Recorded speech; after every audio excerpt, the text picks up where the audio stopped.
Hello friends, కొంతమంది చరిత్రకారుల ప్రకారం ఈ భూమండలంపై మొట్టమొదటగా మానవుడు అడుగుపెట్టింది ఈ దేశంలోనే. ఈ దేశ ప్రజలు కడు పేదరికంలో ఉన్నా కానీ ఎప్పుడు సంతోషంగానే ఉంటారు. ఈ దేశంలో 2 కాదు 3 కాదు, ఏకంగా 69 భాషలు వాడుకలో ఉన్నాయి. అంతేకాదు ఈ దేశపు అమ్మాయిలు కూడా తమ డస్కీ బ్యూటీతో ఈ ప్రపంచం మొత్తాన్ని ఆకర్షిస్తారు. ఇక్కడి యువకులు అర్ధరాత్రి పూట రోడ్లపైన పరిగెడుతూ కనిపిస్తారు, అది కూడా బట్టలు లేకుండా. ఆ దేశం మరేదో కాదు, సఫారీలో ది బెస్ట్ డెస్టినేషన్ అయిన కెన్యా. ఎస్ ఫ్రెండ్స్, ఈ రోజు ఈ వీడియోలో కెన్యా దేశం గురించిన కొన్ని అమేజింగ్ అండ్ ఇంట్రెస్టింగ్ విషయాల గురించి తెలుసుకోబోతున్నాం. సో ఫ్రెండ్స్, ఈ వీడియో చాలా ఇంట్రెస్టింగ్ గా ఉండబోతుంది కనుక ఎక్కడా స్కిప్ చేయకుండా చివరి వరకు చూడండి. అలాగే వీడియోని స్టార్ట్ చేసే ముందు మీ సపోర్ట్ గా జస్ట్ ఒక లైక్ చేయండి చాలు.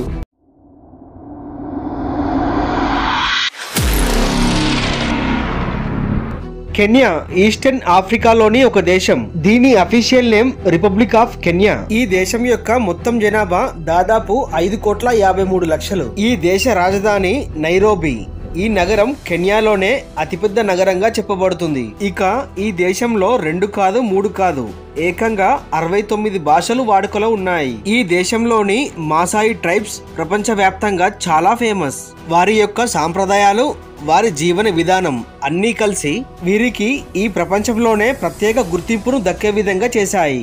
కెన్యా మరియు టాంజానియాలో నివసిస్తున్న ఈ ట్రైబ్స్ యొక్క మొత్తం జనాభా దాదాపు 10 లక్షల పైనే ఉంటుంది. వీరికి గవర్నమెంట్ రూల్స్ తో ఎటువంటి సంబంధం అనేదే ఉండదు. వీరే తమ స్వంతంగా కొన్ని నియమాలు, చట్టాలు ఏర్పరచుకొని వాటికి అనుగుణంగానే నడుచుకుంటారు. మాసాయి తెగలో వయస్సులో పెద్దవారిని తమ గ్రూప్ కి నాయకుడిగా నియమిస్తారు. అంతేకాదు ఆ నాయకుడి మాటకు అందరూ కట్టుబడి ఉంటారు. ఇక్కడ మరో ఇంట్రెస్టింగ్ విషయం ఏంటి అంటే, కొంతమంది సైంటిస్టుల ప్రకారం ఈ భూమండలంపై మొట్టమొదటగా మానవుడు కెన్యాలోనే జన్మించాడు.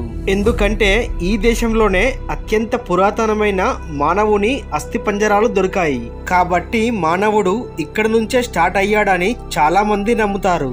అయితే బాధాకరమైన విషయం ఏంటి అంటే, ఈ దేశ ప్రజలు కూడా మనలాగే చాలా సంవత్సరాలు బానిసలుగా మగ్గిపోయారు. దాదాపు 100 సంవత్సరాల పాటు బ్రిటిష్ వారు ఈ దేశాన్ని పరిపాలించారు. చివరకు 1963 డిసెంబర్ 12న బ్రిటిష్ వారి నుండి ఈ దేశానికి స్వాతంత్రం లభించింది. ఒకవేళ మీకు సఫారీ చేయడం బాగా ఇష్టమైతే అందుకు ఈ దేశం ది బెస్ట్ అని చెప్పవచ్చు. ఈ దేశానికి ఎక్కువ శాతం పర్యాటకులు సఫారీ చేయడానికే వస్తూ ఉంటారు. ఇక్కడ మరో ఆసక్తికరమైన విషయం ఏంటి అంటే, ఈ ప్రపంచంలోని ప్రముఖ రన్నింగ్ రేసులలో కెన్యా క్రీడాకారుల పేర్లే ఎక్కువగా వినిపిస్తూ ఉంటాయి. అయితే వీరు ఇంతలా రన్నింగ్ చేయడానికి కారణం ఇక్కడ ఉన్న కలంజీ ట్రైబ్. ఈ తెగకు చెందిన వారిని రన్నింగ్ ట్రైబ్ అని కూడా పిలుస్తూ ఉంటారు. వీరు ఎప్పుడు పరిగెడుతూనే కనిపిస్తారు. వీరికి ఉన్న ఆ అలవాటే ప్రస్తుతం వీరిని రన్నింగ్ ఛాంపియన్స్ గా మార్చింది.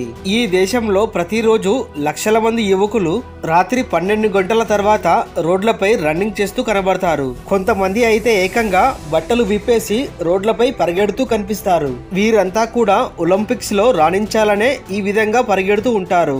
ఇక్కడి మరో ఇంట్రెస్టింగ్ విషయం ఏంటి అంటే, ఈ దేశంలోని పురుషులు ఎంతమంది అమ్మాయిల్ని అయినా పెళ్లి చేసుకోవచ్చు. అంతేకాదు తమ భర్తలు ఎన్ని పెళ్లిళ్ళు చేసుకున్నా కానీ వారి భార్యలు అడ్డు చెప్పకూడదు. ఒక సర్వే ప్రకారం ఇక్కడి ప్రజలు పేదరికంలో మగ్గుతున్నప్పటికీ వీరు ఎప్పుడు కూడా చాలా సంతోషంగా ఉంటారు. వీరికి తినటానికి సరిపడా తిండి లేకున్నా కానీ ఉన్న దాంట్లోనే అడ్జస్ట్ చేసుకుంటూ తమ కుటుంబంతో సంతోషంగా ఉంటారు. ఇక కెన్యాని ల్యాండ్ ఆఫ్ బర్డ్స్ అని కూడా పిలుస్తూ ఉంటారు.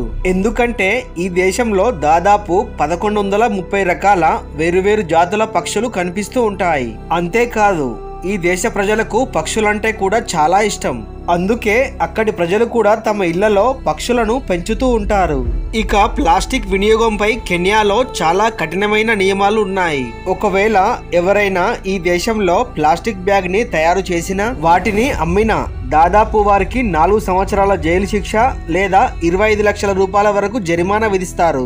ఇక ఈ ప్రపంచంలోనే నోబెల్ పీస్ ప్రైజ్ పొందిన మొట్టమొదటి మహిళ కెన్యాకి చెందిన వంగారి మాతై. ఈమె 2004లో నోబెల్ బహుమతిని పొందారు. ఇక ఈ దేశ అమ్మాయిలను డస్కీ బ్యూటీస్ అని పిలుస్తూ ఉంటారు. ఒక సర్వే ప్రకారం యూరప్ నుంచి వచ్చే 50% టూరిస్టులు కెన్యాకి వచ్చేది అక్కడి అమ్మాయిలతో కలవటం కోసమే. ఇక ఈ దేశంలోని ఫుడ్ విషయానికి వస్తే, ఒకవేళ మీరు నాన్ వెజ్ లవర్స్ అయితే అక్కడ అనేక రకాల డిషెస్ దొరుకుతాయి.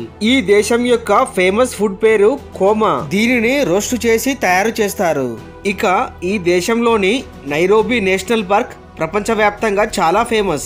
ఇందులో ఉండే రకరకాల వైల్డ్ ఎనిమల్స్ ని చూసేందుకు ప్రతి సంవత్సరం వేలాది మంది పర్యాటకులు వస్తూ ఉంటారు. అంతేకాదు, ఈ దేశంలో నైట్ లైఫ్ ని ఎంజాయ్ చేయాలి అనుకుంటే ఈ దేశ రాజధాని అయిన నైరోబీ ది బెస్ట్ అని చెప్పవచ్చు. ఇక్కడ కేవలం షాపింగ్ మాత్రమే కాకుండా లెక్కలేనన్ని బార్లు, నైట్ క్లబ్లు దర్శనమిస్తాయి. అంతేకాదు, ఈ నగరంలో ప్రతి 100 మీటర్లకు ఒక బార్ ఖచ్చితంగా ఉంటుంది. అంటే మందు బాబులకి ఈ దేశం ఒక స్వర్గం లాంటిది అన్నమాట. ఇక చివరగా ఈ దేశ కరెన్సీని కెన్యా షీలింగ్ అని అంటారు. ఇది ఒకటి మనకు దాదాపు 68 పైసలతో సమానం. సో ఫ్రెండ్స్, చూసారు కదా కెన్యా దేశం గురించిన కొన్ని అమేజింగ్ అండ్ ఇంట్రెస్టింగ్ ఫ్యాక్ట్స్ గురించి.